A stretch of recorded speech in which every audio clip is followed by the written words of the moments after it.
India is high on the Taliban hit list, especially after its contributions to Afghanistan's development. Already intelligence reports say that the symbols of Western culture in India could be under attack.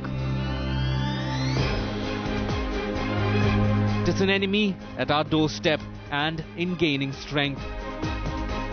Bureau Report, Times Now.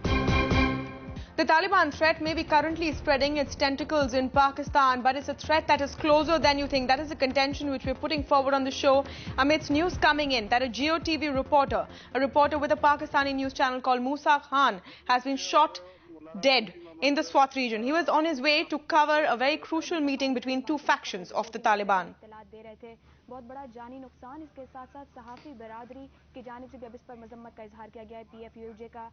Now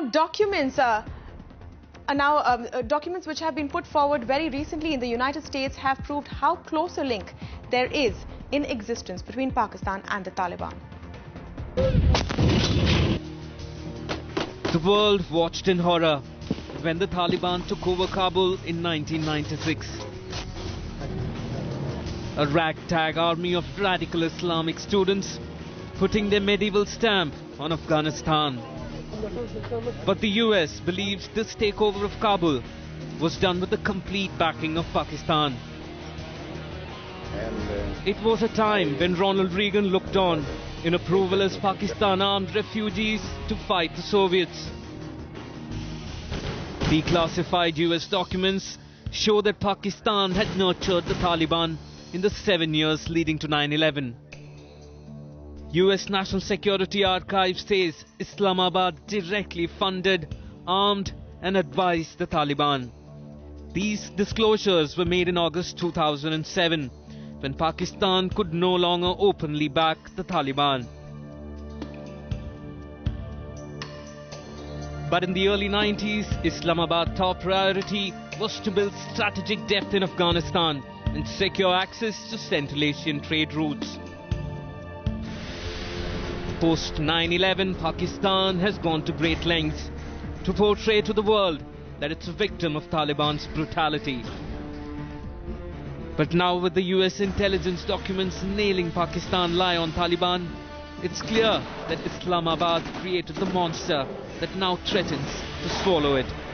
Bureau Report, Times Now. The fact that the Taliban now is the rule of the law in about 9 districts of the Northwest Frontier Province hasn't gone down too well with the rest of Pakistan. This is what Pak media reports are saying. If we watch these pictures with shock, then so does Pakistan. ये जो आज हुआ है, मैं समझती हूँ कि पाकिस्तान के लिए एक बहुत अफसोसनाक दिन है। 61.5 साल गुजर गए हामिद मीर साहब, अभी तक ये फैसला नहीं हो पाया कि आइडियोलॉजी ऑफ पाकिस्तान क्या है।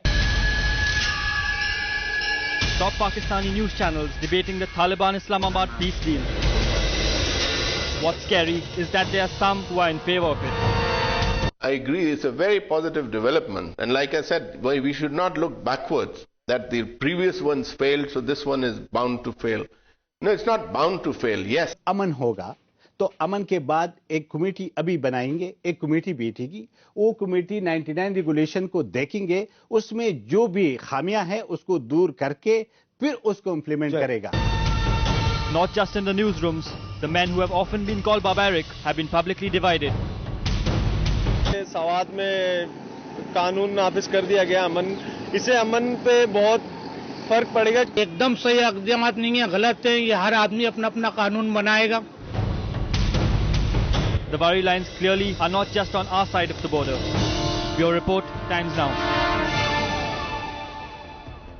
But what does the resurgence of the Taliban really mean for the people of Swat?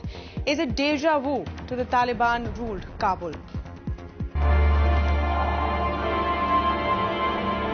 This was not an unusual sight in the Kabul of 2001. Under Taliban control, women did not enjoy even basic human rights. There is a sense of déjà vu as the Taliban celebrates its victory in the Swat Valley.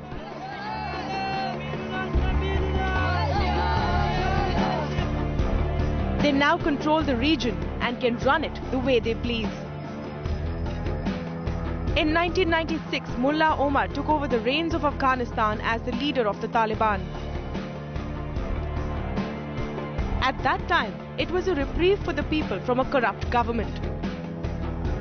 But they didn't know what they were in for. These were the scenes that were witnessed for the next 5 years. Public executions carried out in front of large crowds. Women were the biggest victims, prohibited from working and even going to school, leaving many to beg. The lust for destruction so strong that even the centuries-old Bamia Buddhas were not spared. In a country where there were no Buddhists, the world was shocked by the Taliban, but left them largely to themselves. It was the association with Osama bin Laden which finally brought down the Taliban. The US in pursuit of Osama, hunting down the Taliban too. The Taliban has now resurfaced. This time, Mullah Fazlur Rahman leads them. Already in the Swat Valley, girls' schools have been destroyed. Beheadings and amputations as punishment for crimes have been reported. The Taliban threat resurgent, closer than ever to Indian borders. Bureau Report, Times Now. The barbarism of the Taliban is well documented and well known, and maybe Pakistan has had just its first taste. A reporter from GeoTV has been shot dead, as we've been telling you. He was out on an assignment reporting in the Swat Valley, and he has been killed. Details are expected, but Pakistan itself has condemned the attack.